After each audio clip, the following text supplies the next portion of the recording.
Bismillah.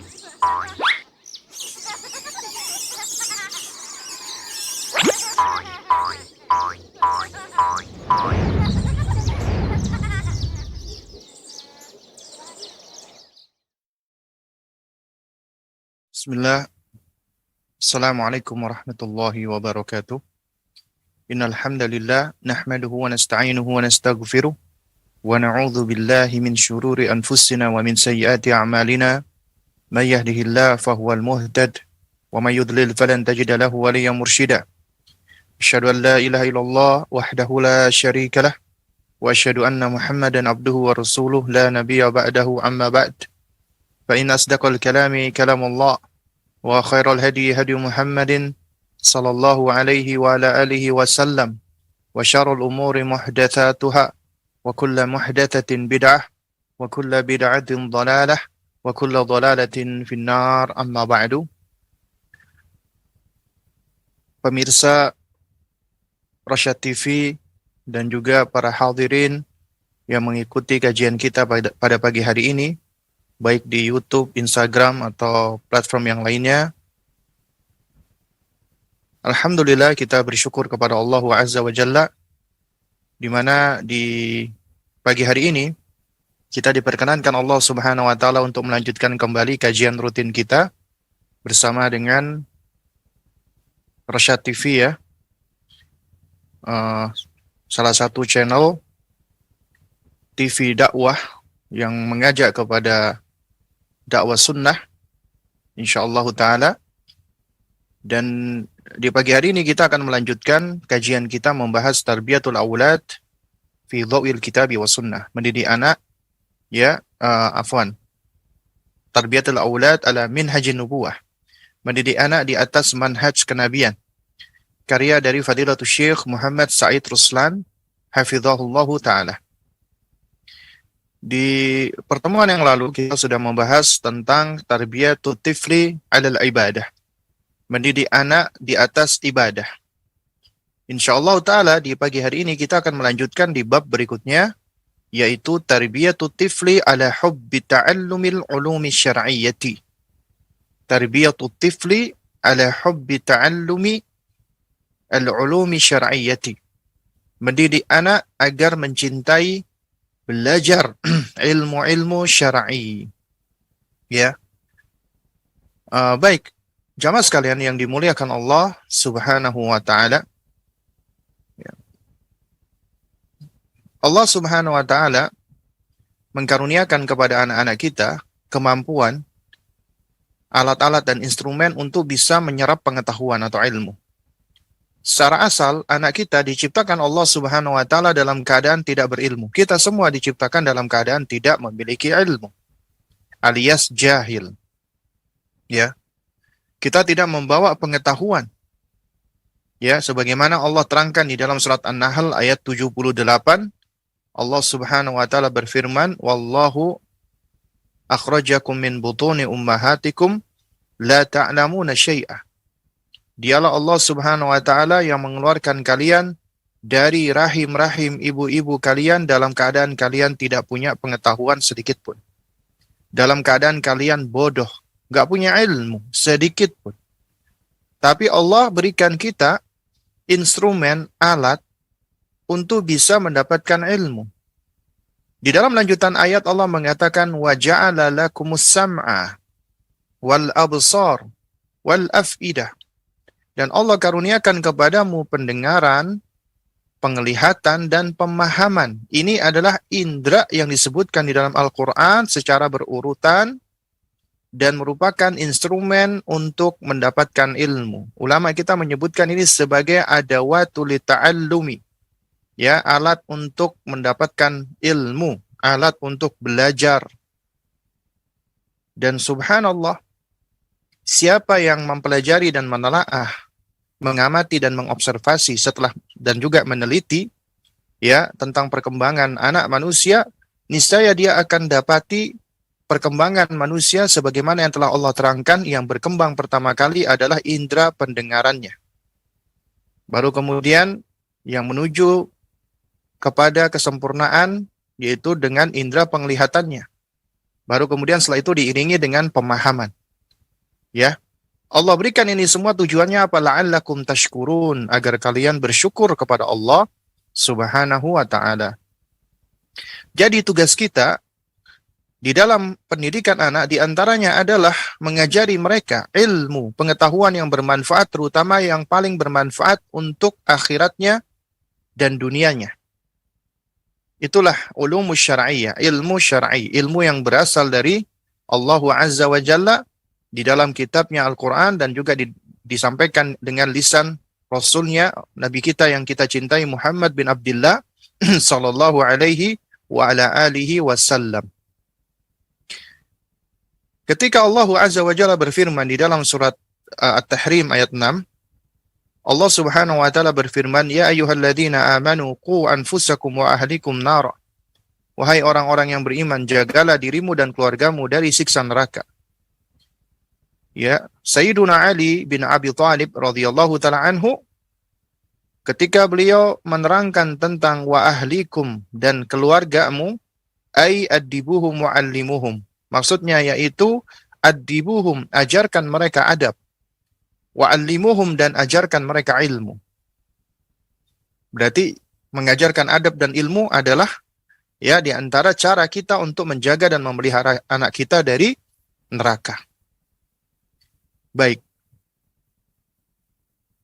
Kita baca keterangan dari Fadilatul Syekh Muhammad Said Ruslan hafizahullah taala.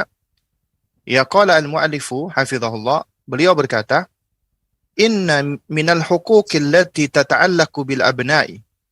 Sesungguhnya di antara hak-hak yang harus ditunaikan berkaitan dengan anak adalah pertama, ta'limuhum al-furudha al-ainiyata. Ya, ta'limuhum al-furudha al-ainiyata. Ta'limuhum artinya mengajarkan mereka. Ya, memberikan mereka ilmu. Dan seseorang tidak akan bisa mengajarkan ilmu, menyampaikan ilmu apabila orang tersebut tidak memiliki ilmu. Faqidu syai' la yu'ti. Orang yang tidak punya tidak bisa memberi. Orang yang tidak memiliki tidak bisa memberikan. Artinya, ketika kita hendak mengajarkan ilmu, berarti kita harus punya ilmu. Konsep di dalam ta'lim, di situ ada muallim, pengajar, yaitu kita sebagai orang tua atau pendidik. Dan ada ya pembelajar, muta'allim, ya murid. Di antaranya anak-anak kita. Dan aktivitas ta'lim di situ ada aktivitas pembelajaran. Berarti ada ilmu yang diajarkan. Dan ilmu itu memang banyak. Ada ilmu yang wajib dipelajari, ada ilmu yang mustahab dipelajari, ada ilmu yang bermanfaat, ada ilmu yang tidak bermanfaat, ada ilmu yang bahkan membawa madarat apabila dipelajari seperti ilmu sihir dan yang semisalnya, termasuk filsafat. Ya, berarti kita harus bisa memilah-milah mana ilmu yang harus kita ajarkan dan mana yang tidak. Di sini Syekh menasihatkan hendaknya pertama kali yang diajarkan adalah perkara-perkara yang merupakan ya al-furudul ainiyah, yaitu yang fardu ain, kewajiban-kewajiban individu. Apa contohnya? Kewajiban-kewajiban ain, kewajiban-kewajiban individu. Nah, kita seringkali langsung ya beranggapan, oh berarti mengajarkan sholat. Oh berarti mengajarkan ibadah, ya. Ya itu juga enggak salah sebenarnya. Memang itu adalah suatu hal yang sifatnya fardhu ain. Tapi di sini ini lebih bersifat umum dan lebih bersifat fundamental. Karena perkara yang paling wajib secara ainiyah, artinya secara spesifik semua orang harus mengetahuinya, adalah akidah, tauhid, yang merupakan haknya Allah. Jadi wajib bagi kita mengajarkan anak-anak kita tentang kewajiban utamanya, kewajiban yang paling penting, yaitu ma'rifatullah. Kemudian ma'rifatul Rasul. Baru ma'rifatul Islam. Itu adalah kewajiban yang paling penting. Karena inilah 3 hal yang akan ditanya oleh Allah Azza wa Jalla. Inilah yang akan ditanya ya ketika manusia meninggal dunia oleh malaikat yang Allah Subhanahu wa taala memberikan tugas tersebut kepadanya. Ya. Semua manusia ketika meninggal dunia akan ditanya, man rabbuka? wa madinuka wa man nabiyuka. Siapa Rabbmu, apa agamamu, dan siapa nabimu. Ini termasuk perkara-perkara yang wajib diketahui secara spesifik oleh setiap orang. Karena yang kita wajib mengajarkan kepada mereka, yang pertama kali adalah perkara-perkara yang harus mereka ketahui. Harus, yaitu akidah. Baru kemudian tentang kewajiban-kewajiban yang bersifat fardu ain yang lainnya. Kenapa kita katakan al-furudul ainiyah di sini adalah perkara akidah? Kenapa kok enggak kita katakan seperti sholat 5 waktu? Itu kan fardu ain. Ya. Karena ada isyarat dari Nabi SAW. Dan juga ada isyarat-isyarat dalil dari Al-Quran dan Sunnah. Yang menunjukkan bahwasannya anak-anak sejatinya mereka itu masih rufi'atil aqlamu minhum.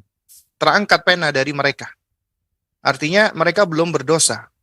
Mereka masih bara'ah.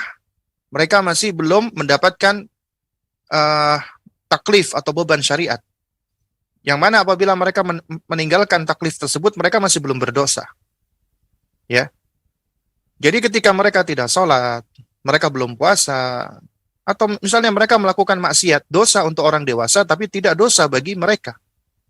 Kenapa? Karena mereka masih dalam usia yang terbebas dari kesalahan. Nah, tapi jangan sampai ketika kita mengetahui hal ini, kita malah melakukan kesalahkaprahan. Nggak apa-apa, masih kecil, biarin aja, masih belum berdosa. Nggak apa-apa, nggak usah diajarin sholat, karena masih kecil. Nggak usah itu keliru. Ya, yang punya pandangan demikian keliru. Ketika tahu anaknya belum berdosa, berarti ya udah biarin aja. Nanti kalau sudah waktunya baru kita perintah dia, kita ajarin dia. Ini adalah konsep yang keliru. Memang Nabi SAW secara spesifik mengajarkan, sebagaimana udah kita terangkan di pertemuan kemarin, muru auladakum bis-sholati li sab'in. Perintahkanlah anak-anakmu untuk salat di usia 7 tahun. Nah, jadi Nabi menyebutkan usia secara spesifik 7 tahun. Padahal kita tahu salat itu adalah fardhu ain. Tapi Nabi SAW memerintahkan orang tua untuk memerintahkan anaknya sholat di usia 7 tahun. Dan itu pun mereka masih belum wajib sebenarnya. Kalau mereka tidak sholat, tidak berdosa. Tapi kewajiban itu ada pada kita orang tua, harus memerintahkan mereka untuk sholat. Mengajarkan mereka untuk sholat. Itu berarti wajib bagi kita, fardhu ain bagi kita. Mendidik anak kita sholat. Ya. Nah, di situ ada isyarat, berarti sebelum usia 7 tahun, maka kita harus membangun anak-anak kita agar mereka siap untuk sholat. Jadi kita mempersiapkan mereka. Ya.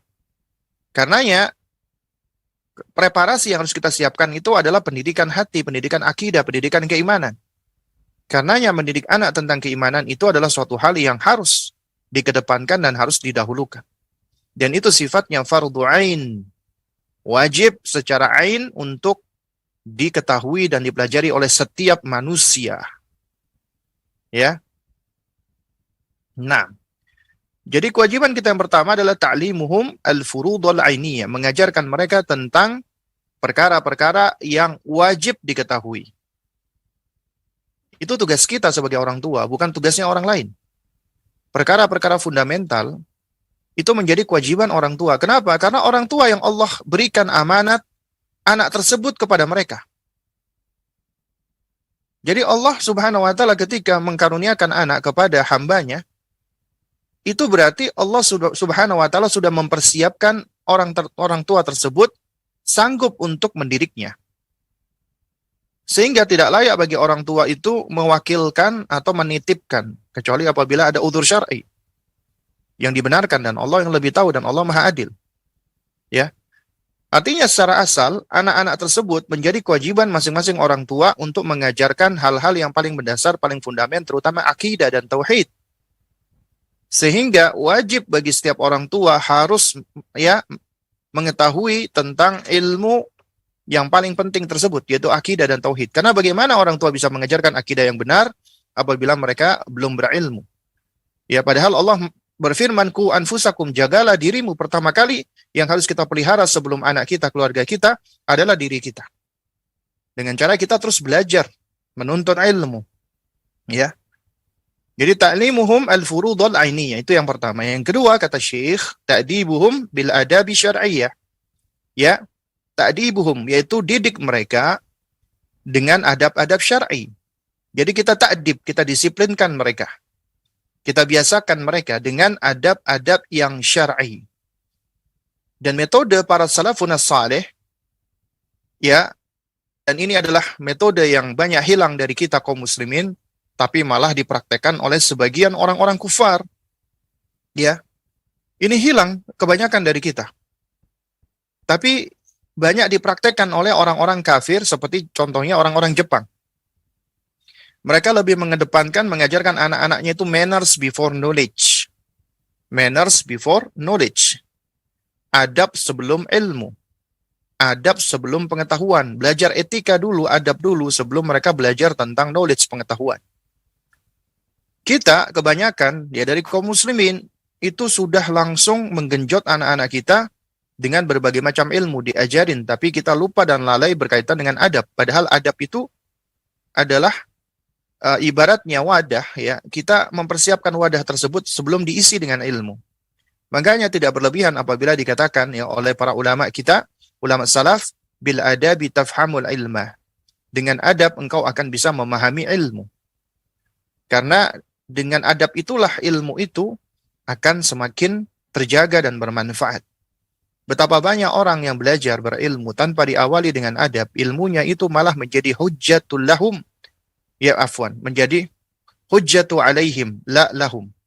Menjadi musuh bagi mereka, hujjah yang memusuhi mereka, bukan yang mensupport mereka. Karena sejatinya ilmu itu bisa menjadi cahaya yang menerangi. Dan di sisi lain bisa menjadi nar, api yang membakar. Manakala seseorang dia tidak menunaikan haknya ilmu dan tidak diawali dengan apa? Dengan adab. Karenanya apabila ada orang ya yang mana kita kenal, Masya Allah dia hafalannya banyak, hafalan Quran banyak, hafalan hadis banyak, sering ke majelis ilmu, tapi ternyata orangnya keras, kaku, bengis, perkataannya kasar, suka menghujat, suka mencerca, suka menjelek-jelekkan, suka berbuat zalim, suka berburuk sangka, dan seterusnya. Dan kemudian dia menganggap dirinya adalah sosok yang paling baik, yang paling pintar, yang paling hebat, maka sejatinya dia adalah orang yang tertipu dengan dirinya. Ilmunya tidak memberikan manfaat. Kenapa? Karena tidak diawali dari adab yang baik. Tidak diawali dari adab. Namun berbeda dengan orang yang diawali dengan adab, meskipun ilmunya belum banyak, tapi dia akan menjadi orang yang memiliki karakter. Orang yang memiliki akhlak yang mulia. Dia tidak sombong, tidak arogan, tidak kasar. Kenapa? Karena diawali pembelajarannya dengan adab. Ya, dengan adab syar'iyyah. Adab-adab yang benar. Kenapa dikatakan adab syar'i? Karena manusia secara asal, mereka memang dari fitrahnya itu cenderung untuk memiliki etika atau adab. Ya. Nah, adab-adab tersebut adalah adab yang berangkat dari dari budi dari akal budi mereka, ya, dari dari semacam kultur atau budaya atau yang semisalnya. Ya. Makanya tiap negara, tiap wilayah punya adab yang berbeda-beda. Kita sebagai muslim, maka adab kita adalah adab syar'i. Adab yang berangkat dari Islam. Adab yang berangkat dari agama. Ya, bukan hanya sekedar dari kultur, budaya, atau kebiasaan. Karenanya, ya, diterangkan oleh para ulama, ilmu dan adab itu adalah ya seperti dua mata uang yang harus ada. Nggak boleh lepas. Ya, sebagaimana ilmu dan amal. Tapi kita tetap harus lebih mengedepankan ilmu dulu sebelum amal. Tapi setelah berilmu harus diamalkan. Berilmu harus diamalkan. Makanya tidak berlebihan apabila Syekh Shalih Al-Utsaimin mengibaratkan bahwasanya al-ilmu wal amal kal qadamaini. Ilmu dan amal itu seperti dua kaki kita. Ya, artinya kita harus bisa berjalan dengan mendahulukan kaki ilmu, kemudian amal mengikuti. Ilmu melangkah, amal mengikuti. Ilmu melangkah, amal mengikuti. Demikian maka manusia akan bisa terus berjalan. Suatu hal yang tidak tepat apabila lebih mengedepankan amal dulu sebelum ilmu. maka dia akan terperosok jatuh. Atau berbarengan melompat-lompat. Bagaimana seseorang bisa melompat apabila tidak memiliki pijakan, maka dia pun juga akan jatuh. Ya. Atau dia hanya berkaki satu, maka akan sulit baginya untuk bisa melangkah. Lemah. Karena ya harus ilmu dan amal. Demikian pula adab dan ilmu. Ya, jadi sebenarnya adab itu sendiri pun juga butuh ilmu. Dan ilmu itu juga harus diawali dengan adab. Ya. Nah, oleh karena itu, orang yang hanya berilmu tanpa diiringi dengan adab, maka dia adalah seperti kaum yang Allah murkai, al-maghdub alaihim, yaitu orang-orang Yahudi. Punya ilmunya, banyak ilmunya, pengetahuannya banyak, tapi tidak diawali dan diiringi dengan adab. Dia tidak beradab dengan ilmunya, dengan pengetahuannya, dan juga tidak beradab dengan manusia. Akhirnya Allah murkai mereka. Sementara di sisi lain, ada manusia-manusia yang mereka itu berusaha untuk berpegang dengan adab tanpa ilmu. Adabnya adalah adab yang tidak berangkat dari ilmu. Ya, adab yang dibuat-buat, adab yang dikarang-karang, adab yang takalluf, yang berlebihan. Akhirnya mereka jatuh kepada kesesatan. Kenapa? Karena mereka berangkat dari ketiadaan akan ilmu. Ya, mereka menjadi sesat. Ya, sebagaimana orang-orang Nasara, ya. Karena ya kita harus mengedepankan adab, kemudian ilmu. Ya, adab ilmu, adab ilmu. Dan adab itu diajarkan dengan cara ta'widan, pembiasaan. Karena apabila anak-anak itu dibiasakan di atas kebaikan, ya, maka dia akan nasya' alaihi, dia akan tumbuh di atasnya. Sebagaimana kata Abu Hamid Al-Ghazali rahimahullahu ta'ala. Ya, fa'in uwida, ya, fi khairin, ya, wa ulimahu, apabila dia dibiasakan di atas kebaikan dan diajarkan kebaikan, ya, maka insya Allah dia akan nasya' alaihi, dia akan tumbuh berada di atasnya. Demikian sebaliknya, fa'in uwida fi syarrin, apabila dia dibiasakan di dalam keburukan, ya, atau dicontohkan dengan keburukan, maka dia akan nasya' alaihi, dia akan tumbuh di atas keburukan tersebut. Karena yang adab itu dipelajari pertama kali adalah dengan cara uswah, qudwah, contoh. Adab itu diserap dengan cara mengambil contoh, mengambil uswah, keteladanan. Jadi jangan heran ya, misal kita lihat nih, Imam Malik bin Anas, Imam Darul Hijrah rahimahullahu ta'ala. Bagaimana beliau semenjak kecil, ibunya biasa memakaikan jubah dan imamah, kemudian diutus ke majelisnya Imam Rabi'ah bin Abdul Aziz. Kemudian ibunya berpesan, ya Malik, ya, khudh adab Rabi'ah qabla an ta'khudha ilmahu. Ya, au kama qalat, ya. Wahai Malik, ambillah ilmunya Rabi'ah sebelum engkau, ambillah adabnya Rabi'ah sebelum engkau mengambil ilmunya. Imam Malik kecil, sebagaimana kita tahu anak kecil, ketika hadir di majelis ilmu, apalagi ketika ulama menerangkan tentang masalah ilmu hadis, tentang sanad, ya, kemudian tentang dalil dan hujjah. Nah, itu seringkali anak-anak kita belum diiringi dengan kemampuan penalaran, itu belum begitu ngerti sebenarnya dengan apa yang disampaikan. Dengan kata lain, ketika Imam Malik hadir di majelisnya Imam Rabi'ah ketika dia masih kanak-kanak, itu secara kemampuan bernalar dan memahami itu masih belum sempurna. Kenapa ibunya utus hadir di majelisnya Imam Rabi'ah? Agar dia belajar, ya, menyerap adabnya Rabi'ah, mengamati Rabi'ah, ya, mengambil adab dari Rabi'ah. Itu yang diinginkan dari seorang sosok ibu yang istimewa, yang luar biasa, yaitu Ummu Malik, ibunya Imam Malik, ya, rahimahumallahu ta'ala. Bahkan kita juga bisa belajar nih dari Ummu Sulaim radhiyallahu taala anha. Ibunya siapa? Ibunya sahabat Anas bin Malik. Kalau tadi ibunya ya ulama yang besar yaitu Imam Malik bin Anas, sekarang sahabat yang istimewa Anas bin Malik. Ibunya bernama Ummu Sulaim radhiyallahu taala anha. Ya, kita bisa lihat ini di dalam sejarah, di dalam sirah. Ketika Rasulullah SAW berhijrah ke Madinah, itu orang-orang muhajirin Maksud saya orang-orang Ansor itu begitu gembira dengan kehadiran Rasulullah SAW. Mereka senang sekali, bersuka cita menyambut kehadiran Rasulullah. Orang yang mereka cintai, orang yang mereka idam-idamkan, hadir di tengah-tengah mereka. Dan mereka berkumpul semua berlomba-lomba ingin memberikan hadiah kepada Rasulullah Sallallahu Alaihi Wasallam. Nah, Ummu Sulaim adalah di antara wanita yang mencintai Rasulullah Sallallahu Alaihi Wasallam. Ya, beliau ketika Rasulullah hadir, semua orang berlomba-lomba memberikan sesuatu kepada Rasulullah. Ummu Sulaim wanita yang miskinah, wanita yang fakirah, wanita yang nggak punya harta, tidak berharta. Ya, beliau sadar beliau tidak bisa memberikan sesuatu kepada Rasulullah. Namun beliau wanita yang cerdas.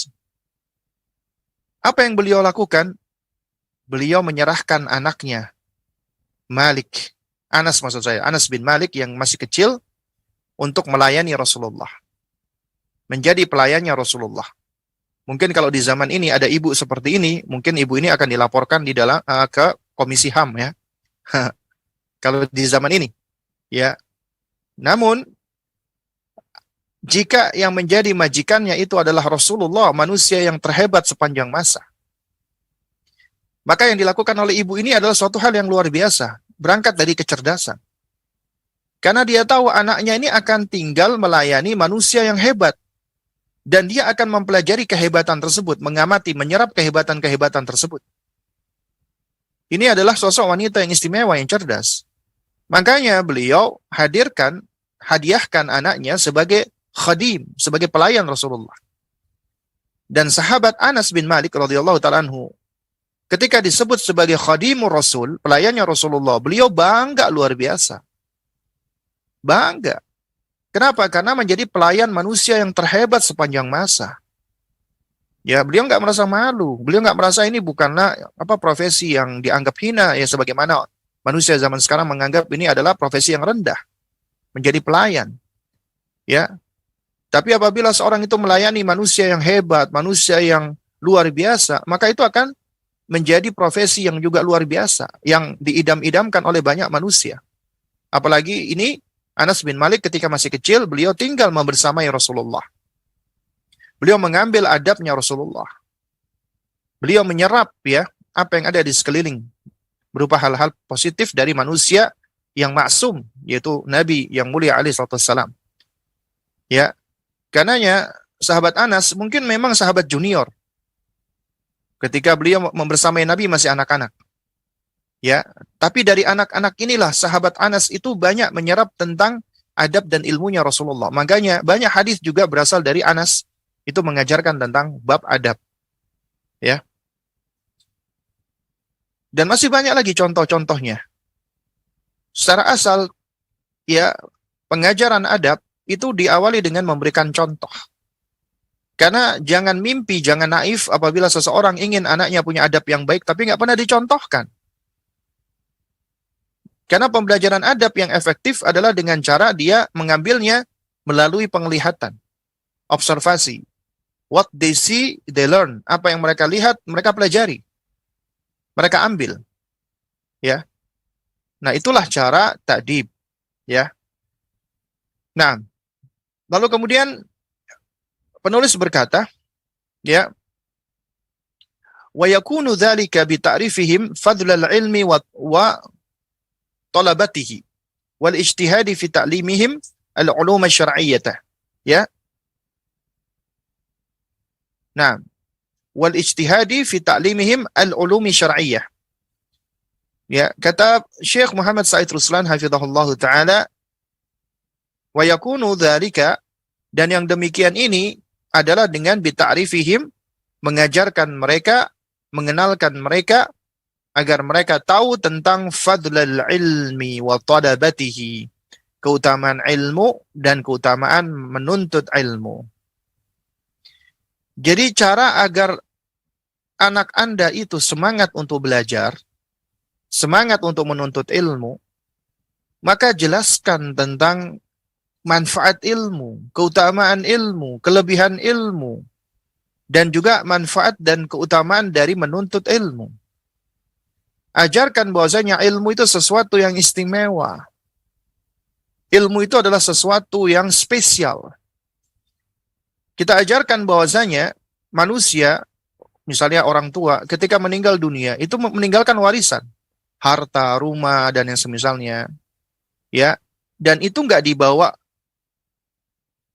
pergi oleh yang meninggal. Ya. Nah, tapi berbeda dengan orang tua yang meninggalkan ilmu. Ya, ilmu yang bermanfaat. Maka selain itu dapat memberikan manfaat bagi orang-orang yang dia tinggalkan, juga akan memberikan manfaat kepada orang tersebut. Karena setiap kali orang yang mempelajarinya, mengajarkannya, dan mengamalkannya, maka orang yang mengajarkan tadi akan mendapatkan pahala yang terus mengalir. Ya, akan terus mengalirkan pahala bagi orang tersebut. Ya. Makanya, ya, dikatakan oleh Rasulullah sallallahu alaihi wasallam, innal anbiya lam yuwarrithu dinaran wala dirhaman. Sesungguhnya para nabi, mereka tidak mewariskan dinar ataupun dirham. Tidak mewariskan uang, ya. Lalu apa yang mereka wariskan? Ya, yang mereka wariskan adalah ilmu. Mereka mewariskan ilmu, ya. Makanya dikatakan, ya, wa man akhadhaha, ya, faqad akhadha haddan wafira, ya. Siapa yang mengambil warisan dari nabi ini, yaitu ilmu, maka sungguh dia telah mengambil sesuatu yang besar, sesuatu yang paling bermanfaat.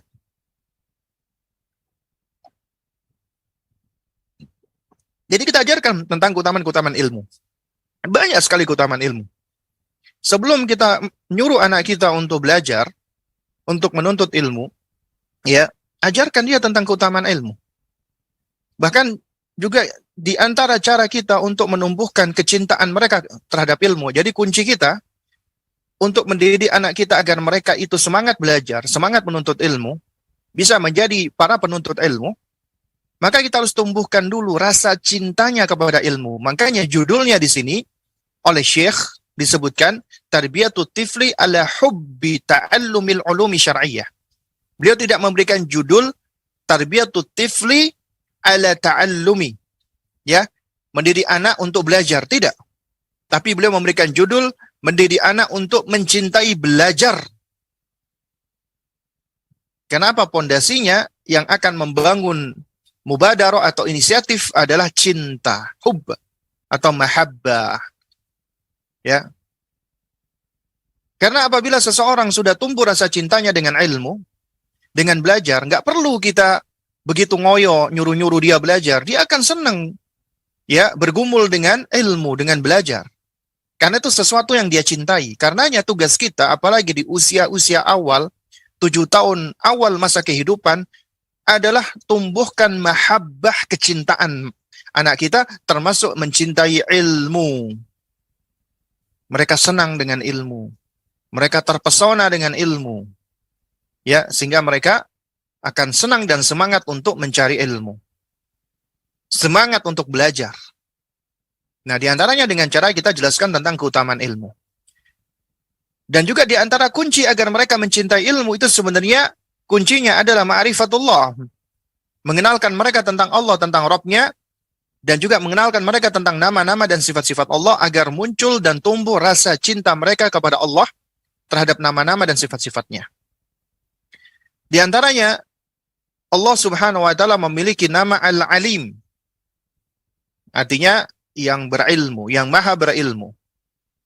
Ilmunya Allah berbeda dengan ilmunya makhluk, meskipun sama-sama dikatakan berilmu.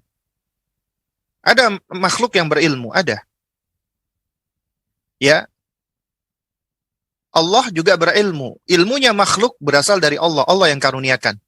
Ilmunya Allah tidak berasal dari makhluk. Ya. Ilmunya Allah sempurna, ilmunya makhluk tidak sempurna. Ilmunya makhluk terbatas, ilmunya Allah tidak terbatas. Makhluk tidak bisa mengetahui segalanya, Allah tahu segalanya. Makhluk tidak bisa mengetahui apa yang terjadi, yang tengah terjadi, yang sedang terjadi, yang belum terjadi, Allah tahu semuanya. Allah tahu semuanya secara detail. Ya. Makhluk hanya mengetahui apa yang dia lihat, yang dia dengarkan. Allah Subhanahu wa Ta'ala mengetahui semuanya. Anda misalnya, ya, misalnya gini ya, Kita contohkan aja, boleh kita melakukan tamtsil, tapi dengan cara, ya, tamtsil bukan untuk menvisualisasikan sifat Allah, bukan. Tapi untuk memahami makna dari sifat tersebut, dan bagi Allah walahul matsalul a'la. Contoh ya, misalnya kita manusia bisa mengetahui, tapi pengetahuan kita diawali dari ketidaktahuan dulu, bodoh dulu, jahil dulu. Kita nggak tahu dulu, kemudian kita belajar, kita dikasih tahu, kemudian kita jadi tahu. Allah tidak, pengetahuan Allah tidak diawali dengan kebodohan. Pengetahuan Allah, ilmu Allah tidak diawali dengan kejahilan, karena Allah, ya, dari azali, ya, hingga Allah bersifat azali dan abadi dalam hal ilmunya. Jadi artinya Allah tidak diawali ilmunya dengan ketidaktahuan. Allah selalu maha mengetahui. Sementara manusia diawali dari kebodohan. Kemudian manusia seringkali lupa dengan ilmunya. Nggak ingat, karena manusia memang sifatnya pelupa. Nggak ada manusia yang benar-benar bisa mengingat semua. Pasti akan ada yang dia lupakan, yang dia tidak ingat. Allah subhanahu wa ta'ala tidak diakhiri ilmunya dengan lupa. Karena mustahil bagi Allah bersifat lupa. Artinya, ilmunya Allah akan abadi, senantiasa demikian. Tidak akan berkurang sedikit pun dari pengetahuan dan ilmu Allah. Ya. Nah, lalu kemudian juga kita ajarkan kepada mereka, ya, misalnya nak, kamu mendengar Abi bicara. Kemudian Umi berbicara pada waktu yang sama. Kakak berbicara pada waktu yang sama. 3 orang berbicara. Ya, menyampaikan sesuatu kepada kamu. Nah, kamu bisa nggak mendengarkan semuanya? Ya, kamu bisa nggak mengetahui semuanya apa yang diutarakan oleh 3 orang tersebut? Kita nggak akan bisa, karena kita memiliki keterbatasan. Ya, pengetahuan kita terbatas. Kita nggak bisa menyerap dan mendengarkan dari semua orang secara simultan, ya, secara sekaligus. Tapi Allah subhanahu wa ta'ala itu maha sempurna. Miliaran manusia berdoa kepada Allah. Semuanya sholat, beribadah, bermunajat, memohon kepada Allah siang dan malam, 24 jam non-stop misalnya. Allah tahu semuanya. Dan Allah tidak merasa lelah dan capek. Allah tidak merasa bosan. Karena Allah berbeda dengan makhluknya. Allah tahu. Miliaran manusia itu bisa Allah dengarkan semuanya. Dan itu semua tidak lepas dari pengetahuan Allah. Ya. Sementara kita cuma bisa mendengar 1 orang doang gitu loh. Ya. Itu pun juga seringkali kita lupa. Nggak semuanya bisa kita mengerti.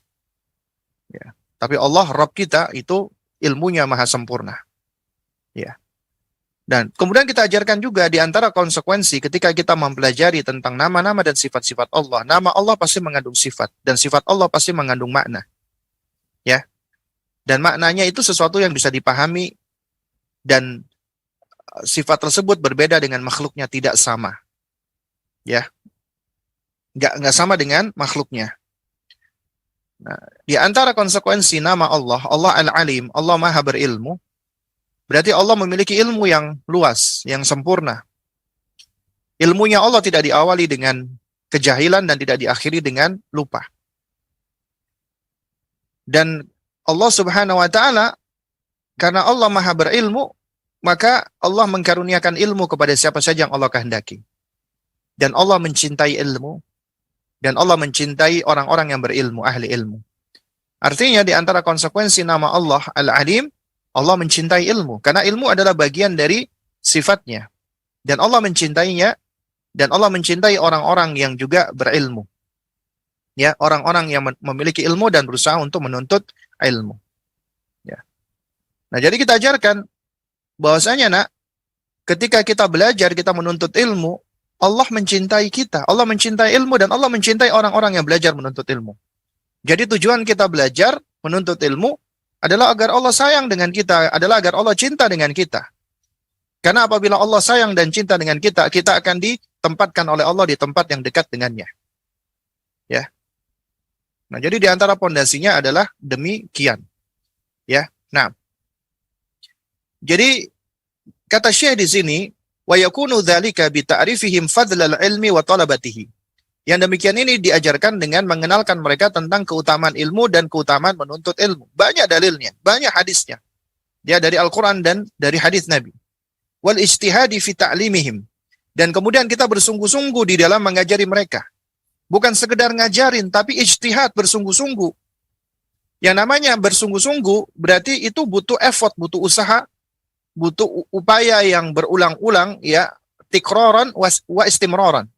Berulang-ulang dan continue. Orang yang mengajar itu bukan cuma sekali dua kali ngajar, tapi berulang-ulang. Dan tujuan kita ngajarin adalah agar ilmu tersebut bisa tertransfer kepada yang kita ajar tadi. Ya, bisa dipahami dan memberikan manfaat baginya. Karena ya harus ijtihad fi ta'limihim. Bersungguh-sungguh di dalam mendidik anak-anak kita, di dalam mengajari mereka. Harus bersungguh-sungguh. Ya. Nah, kemudian Syekh Muhammad Said Ruslan hafizahullah taala, beliau berkata, ya, na'am, qala fi syarafil ilmi li nabiyhi sallallahu alaihi wasallam. Perhatikanlah ketika Allah Subhanahu wa taala berfirman berkaitan dengan keutamaan ilmu kepada nabinya sallallahu alaihi wasallam. Allah berfirman ini kepada Rasulullah alaihi salatu wasallam tentang keutamaan ilmu. Allah berfirman di dalam surat Thaha ayat 114, wa qul, katakanlah wahai Muhammad, Rabbi zidni ilma, wahai Rabbku, zidni ilma, tambahkanlah untukku ilmu. Nah, ini perhatikan. Allah perintahkan kepada Nabi kita untuk berdoa kepada Allah, memohon ziyadah tambahan, kemudian Allah ajarkan apa yang diminta sebagai tambahan tersebut, ilmu. Bukan wakul Rabbi zidni rizqa. Ya Allah, tambahkanlah untukku rezeki. Ya Allah, tambahkanlah untukku harta. Ya Allah, tambahkanlah untukku anak. Ya Allah, tambahkanlah untukku rumah. Ya Allah, tambahkanlah untukku ini dan itu. Atau ya Allah, tambahkanlah untukku istri misalnya.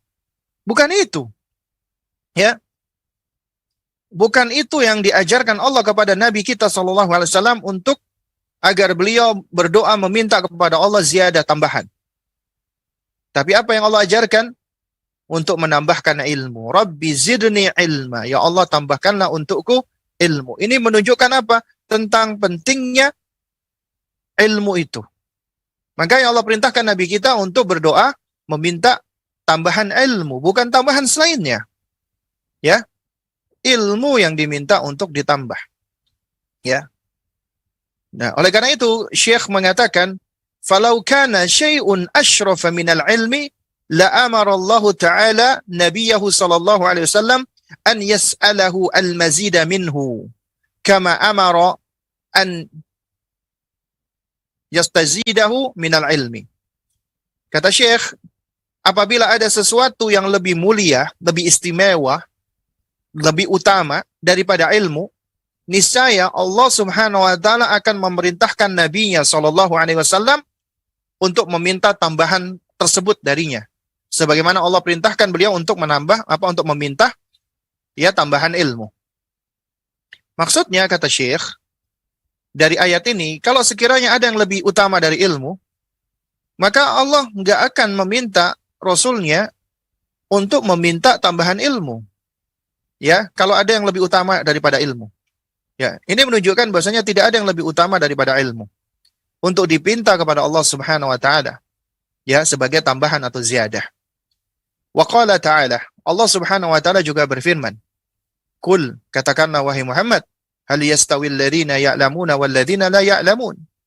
Apakah sama antara orang-orang yang berilmu mengetahui dengan orang-orang yang tidak mengetahui, orang-orang yang tidak berilmu? Ya. Jadi di sini Allah Azza wa Jalla ya berfirman kepada Nabi kita dengan kalimat seakan-akan kalimat tanya. Ya. Tapi ini kalimat tanya yang mengandung pengingkaran sebenarnya. Ya. Bukan artinya Allah bertanya apakah sama orang yang berilmu dengan orang yang tidak berilmu. Ya. Jadi karena kata para ulama konteksnya kata istifham dari kata hal di sini adalah untuk mengingkari. Artinya tidak sama antara orang berilmu dengan tidak berilmu. Kenapa? Karena secara akal sehat manusia, orang yang punya ilmu dengan orang yang nggak punya ilmu yang nggak sama gitu loh. Antara orang yang tahu dengan orang yang tidak tahu tidak sama. Makanya ini dijadikan sebagai ya suatu hal yang menekankan bahwa Nggak sama loh antara orang yang alim dengan orang yang tidak alim, orang yang berilmu dengan orang yang tidak berilmu.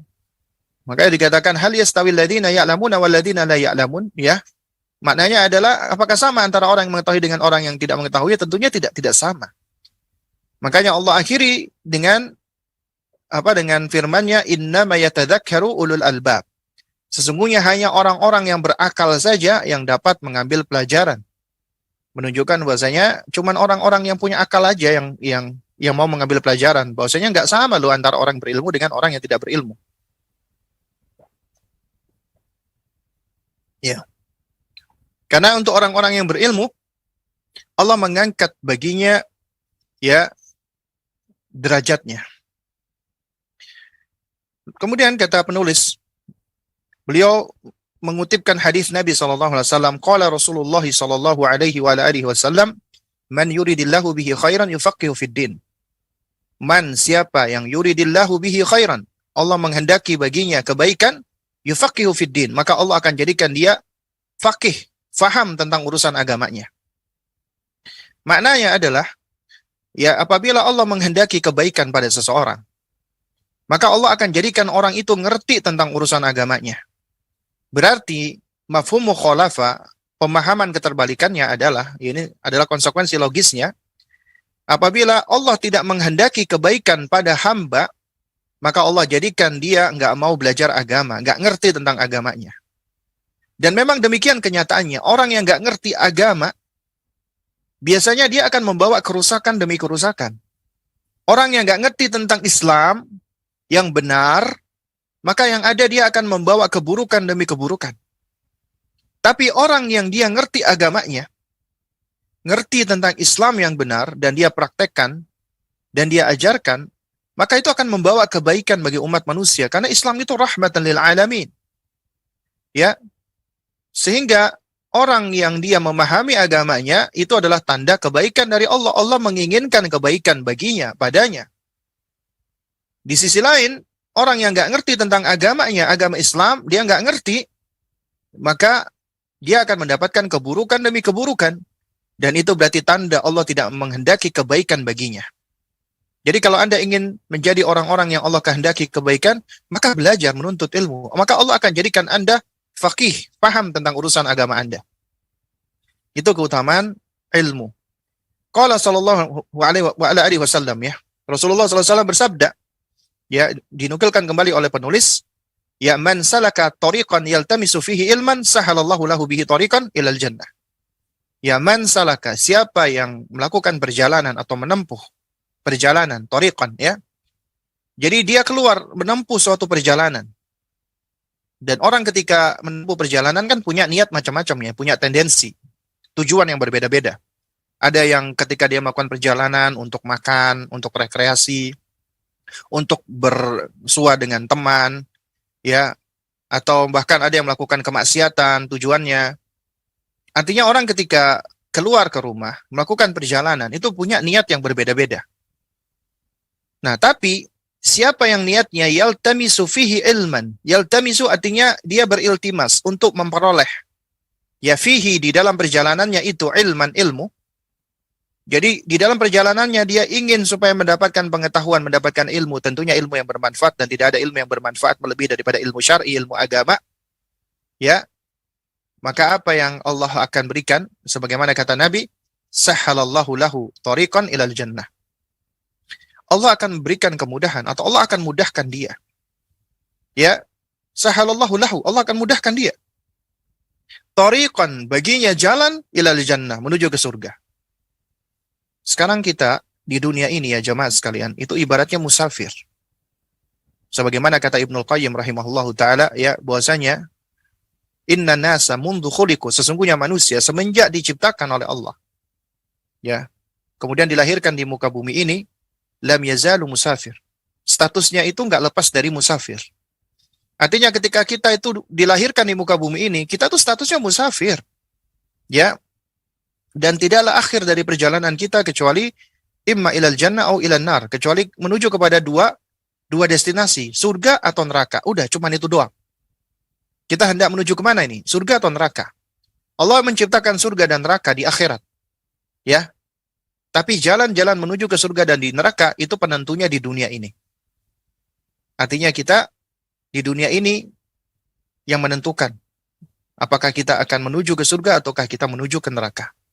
Seorang mukmin tentunya dia menginginkan ya kebaikan, kebahagiaan, ketentraman. Ketika dia merasakan betapa sedih, kecewa, ya marah, jengkel, tidak tenang, gelisah, gundah gulana di dunia ini, dia merasa nggak nyaman, nggak tenang, ya. Dan inilah nanti yang akan dirasakan oleh penghuni neraka ketika mereka berada di neraka, dan itu dirasakan untuk selama-lamanya. Tapi ketika kita di dunia itu hanya sementara. Allah rasakan itu sebagian kecil untuk menjadi pelajaran bagi kita betapa perasaan itu tidak nyaman bagi kita. Di sisi lain, ketika Allah berikan kepada kita rasa bahagia, tenang, gembira, senang, ya, maka ini adalah yang akan dirasakan kelak oleh para penghuni surga. Allah icipkan kepada kita sedikit, dan kita merasakan betapa ini yang kita kehendaki, kita inginkan. Dan manusia itu senantiasa menginginkan kebaikan-kebaikan tersebut ada padanya untuk selamanya, menghendaki kebahagiaan abadi. Dan selama di dunia itu nggak akan kita peroleh kecuali setelah di akhirat, ya. Kecuali setelah kita berada di akhirat, yaitu di surganya Allah. Maka itulah kehidupan abadi yang sebenarnya. Kebahagiaan yang abadi, ketentraman yang abadi. Ya. Artinya ketika kita di dunia, kita akan mengalami siklus. Hari ini kita bahagia, besok kita sedih. Hari ini kita gembira, bisa jadi besok kita kecewa. Hari ini kita tertawa, besok kita menangis. Itu adalah siklus kehidupan. Dan itu ujian dari Allah. Bagaimana kita menghadapi itu semua? Bagaimana seorang manusia ketika mendapatkan kebaikan, dia bersyukur atau tidak? Ketika dia mendapatkan keburukan, dia bersabar ataukah tidak? Ya. Dan seorang mukmin adalah ya ketika dia diuji oleh Allah, dia bersabar. Ketika dia diberi karunia oleh Allah, dia bersyukur. Dan itu baik baginya. Makanya Nabi takjub dengan orang beriman yang seperti ini. Dan ini termasuk unwanus sa'adah, tanda kebahagiaan yang sejati. Sebagaimana diterangkan oleh Syekhul Islam Muhammad bin Abdul Wahab rahimahullah di dalam muqaddimah di dalam kitab beliau Al-Qawaidul Arba. Ya. Di dalam Al-Qawaidul Arba. Yaitu ada 3 tanda kebahagiaan. Idza utiya syakara, ya, wa idza tuliya sabara, wa idza aznaba istaghfara. Jika dia diberi bersyukur, jika dia diuji bersabar, jika dia bersalah beristighfar. Ya. Jadi kita selama di dunia kita sedang melakukan perjalanan. Kita sedang musafir kita statusnya. Makanya Nabi mengatakan kun fid dunya ka'annaka gharib au abir sabil. Jadilah engkau di dunia ini seakan-akan orang asing atau orang yang melakukan perjalanan. Orang yang hanya sekedar singgah saja. Ya. Nah, tentunya manusia-manusia yang yang mereka mengenal Rabb-nya, mengenal Allah, dia akan tahu tujuan hidupnya. Dia akan tahu hakikat kehidupan di dunia ini. Sehingga dia tahu bahwasanya dia di dunia ini cuma sementara, dia sedang berjalan menuju ke tujuannya, yaitu surga. Dan semua manusia secara asal pengen masuk surga. Kecuali yang Allah Subhanahu wa taala matikan hati mereka.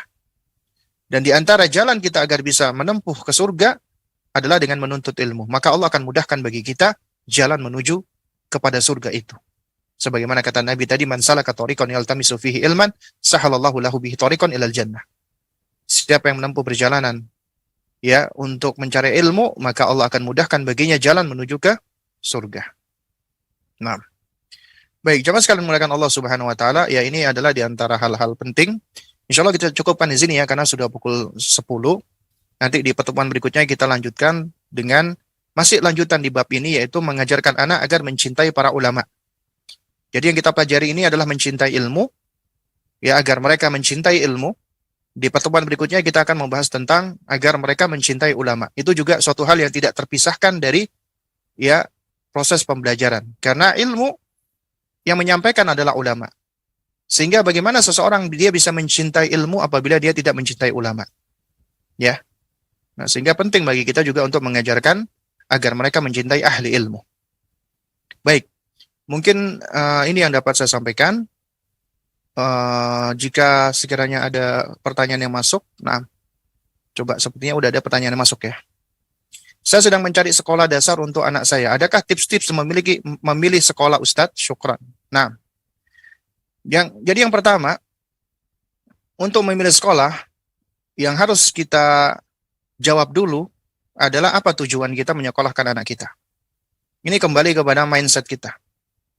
Ketika kita mencari sekolah, apakah kita ingin mencari tempat penitipan? Ataukah kita ingin mencari tempat di mana kita bisa sama-sama mendidik anak kita, atau mencari mitra kita atau partner kita untuk mendidik anak kita? Ataukah seperti apa? Jadi kita harus udah punya mindset dulu. Tujuan kita menyekolahkan anak kita itu seperti apa? Ya, apa yang melatar belakangi dan mendorong kita untuk menyekolahkan anak kita? Itu yang pertama. Kita harus bisa menjawabnya. Kemudian yang kedua, setelah kita sudah menentukan tujuan kita ya untuk menyekolahkan anak kita, maka yang kedua adalah kita harus melihat kurikulum pendidikan. Itu harus disesuaikan dengan kebutuhan dan kondisi anak kita. Ya, artinya begini.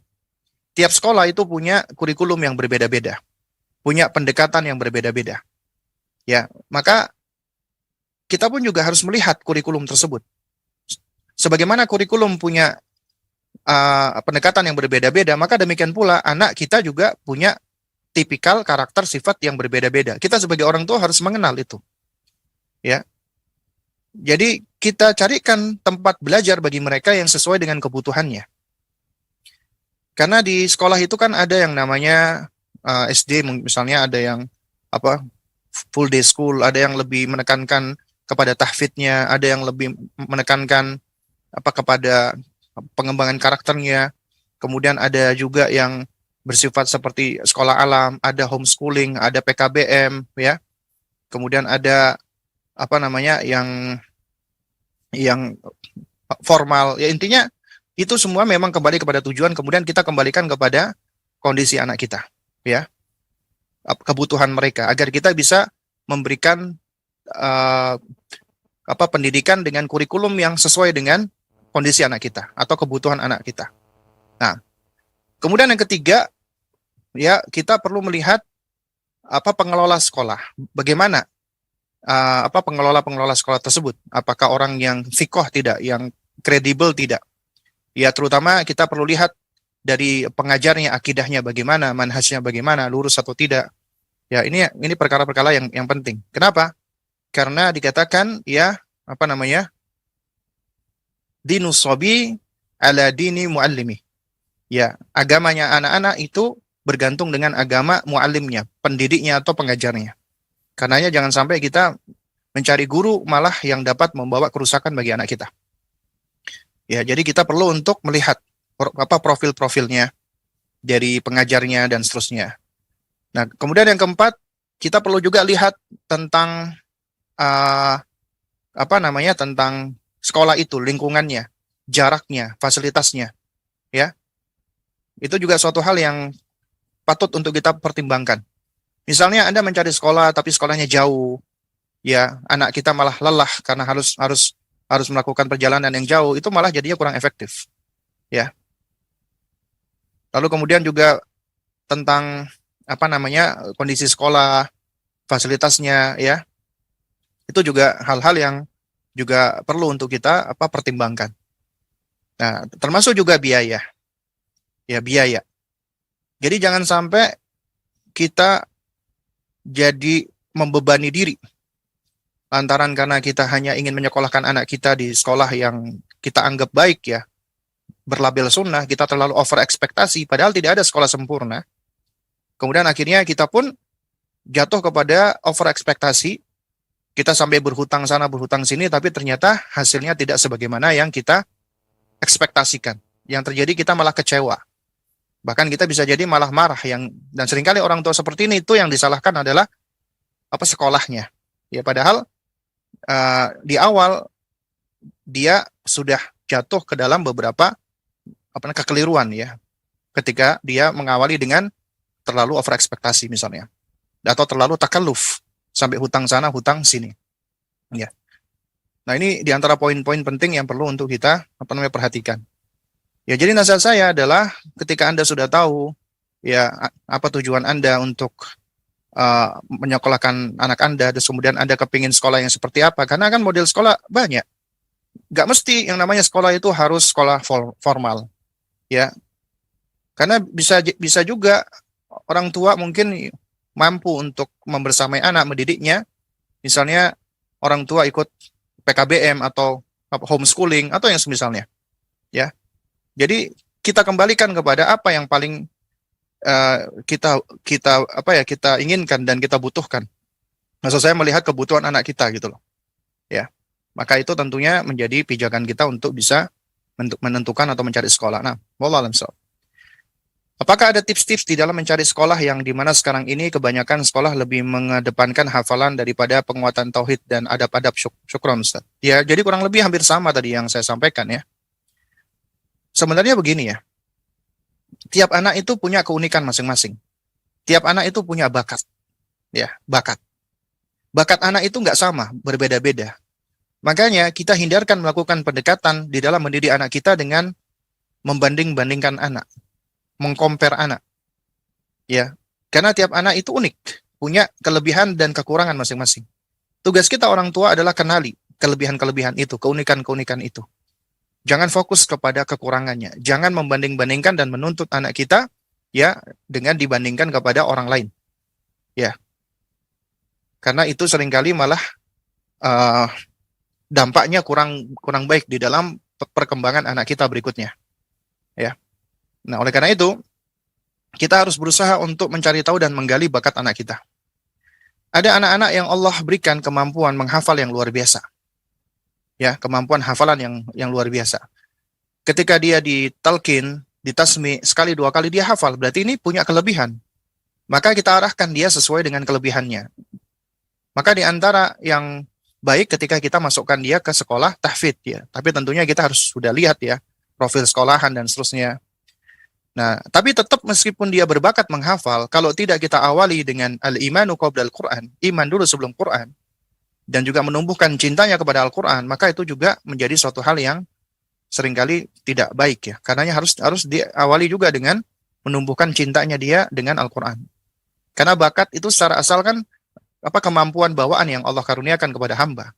Bakat itu bisa digunakan untuk kebaikan, bisa digunakan untuk keburukan. Karena itu pondasi agar bakat itu bisa menjadi kebaikan, maka harus dibawa kepada pondasi agama. Ya. Nah, lalu kemudian bisa jadi juga ada anak yang dia mungkin kemampuan menghafalnya itu kurang gitu. Maksudnya tidak sebagaimana anak-anak yang lain.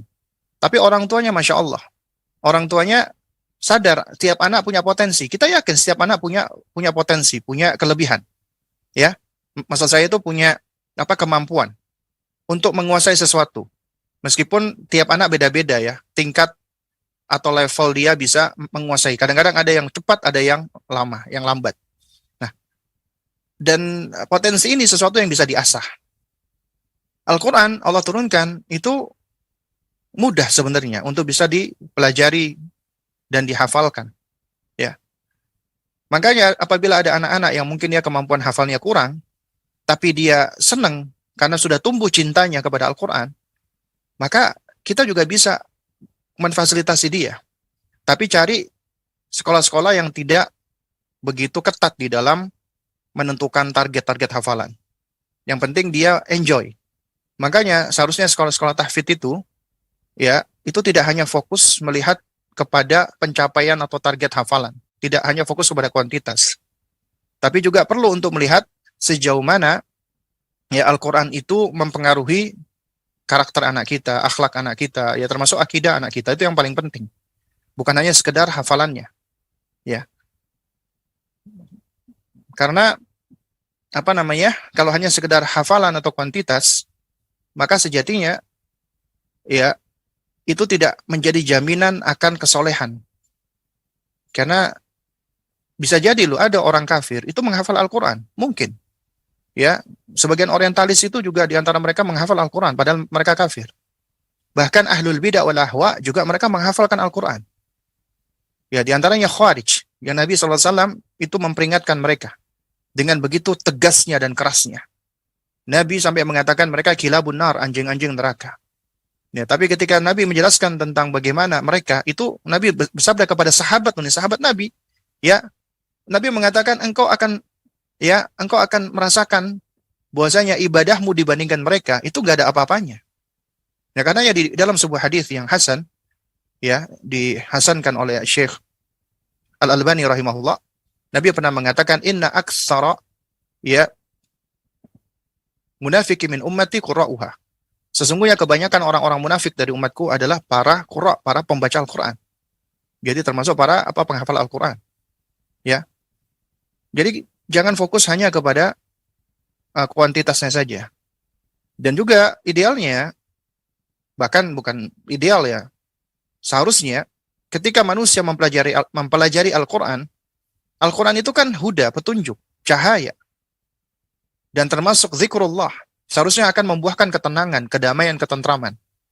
Dengan kata lain, orang yang mempelajari Al-Quran seharusnya orang yang paling bahagia, orang yang paling tenang, orang yang paling tentram. Berarti seharusnya sekolah tahfidz itu orang-orang di dalamnya, anak-anak atau siswa di dalamnya adalah anak-anak yang berbahagia. Tapi kalau kita dapati ternyata di dalamnya ada anak yang merasa takut, khawatir, sedih, dan seterusnya, ya bahkan mereka merasa tegang, bahkan ada di antara mereka itu yang sampai menangis, ya. Kenapa? Karena mereka dituntut dengan target-target, ya, yang akhirnya yang membebani mereka. Sehingga Al-Quran itu tidak lagi memberikan kenyamanan dan ketenangan bagi pembacanya, tapi malah membuat mereka menjadi tegang, takut, apalagi ketika mau ujian. Nah, ini berarti ada hal-hal yang perlu kita luruskan di situ gitu loh. Kita harus bisa melihat hal ini ya. Artinya ketika Al-Quran itu menjadikan anak-anak kita malah menjadi ketakutan, berarti ada yang keliru di situ. Harus kita perbaiki. Berarti pondasi di situ yang masih belum terbangun. Ya. Nah, jadi dalam hal ini sebenarnya dia tadi dikembalikan kepada kebutuhan dan kemampuan anak kita. Gak wajib anak kita itu disekolahkan di sekolah tahfidz. Ya, bisa dia disekolahkan di sekolah-sekolah lain, ya, sesuai dengan kebutuhan dia. Yang penting adalah akidahnya, manhajnya itu benar dan lurus. Nah, ya kemudian yang terakhir ya di sini, anak-anak terlihat senang menggambar kartun, Ustadz, dan cerdas dalam memainkan alat musik. Bagaimana anak mengarahkannya ya Ustadz? Karena hal itu dilarang dalam Islam. Mohon pencerahannya. Ya, sebagaimana tadi yang saya utarakan di awal, ada potensi-potensi anak dan juga termasuk bakat. Ya, dia memiliki hal-hal yang tampak lebih ya dibandingkan anak lain. Ya. Dan ini adalah potensi yang Allah berikan. Kemampuan yang Allah berikan. Dan kemampuan-kemampuan ini amanat. Tugas kita sebagai orang tua mengarahkan kepada kebaikan. Misal nih, ada anak-anak yang Allah berikan itu kecerdasan dalam hal kinestetiknya dia. Fisiknya dia, tangkas, kuat, dalam berolahraga, kemudian dia berkuda luar biasa, kemudian ikut bela diri, Masya Allah, dia pesat, cepat. Ketika ini diarahkan, kan ini asalnya mubah nih, aktivitas-aktivitas tadi. Nah, kemudian ketika diarahkan dia, supaya dia menjadi orang-orang yang berani di dalam membela kebenaran, ya, agar dia bisa menjadi mujahidin, ya, orang-orang yang berjihad di jalan Allah, maka tentunya itu akan mendulang pahala yang berlimpah. Tapi ketika ini tidak diarahkan, bisa jadi kemampuan dia itu digunakan untuk hal-hal yang jelek atau buruk. Misalnya dia melakukan kejahatan seperti merampok, ya, atau menzalimi orang misalnya, menganiaya orang, itu jadi kemampuan dia yang merupakan amanat ini itu juga bisa digunakan untuk keburukan.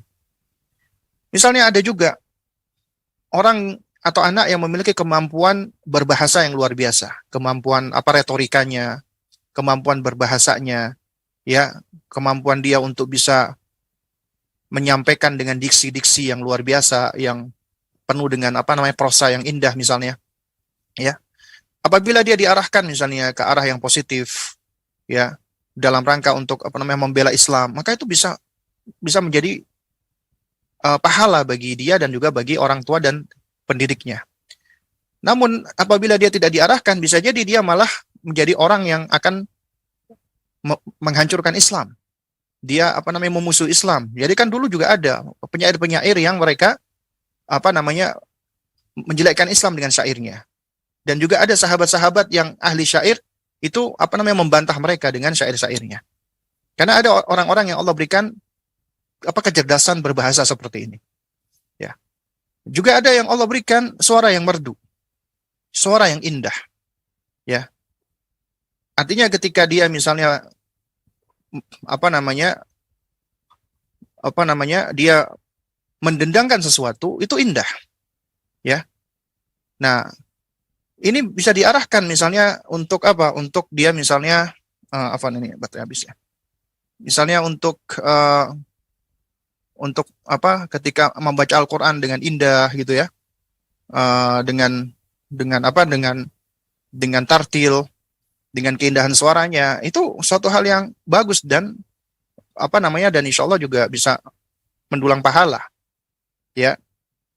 Alih-alih ketika dia misalnya malah menyanyi misalnya. Nah, itu jadi malah mendulang dosa. Nah, juga demikian.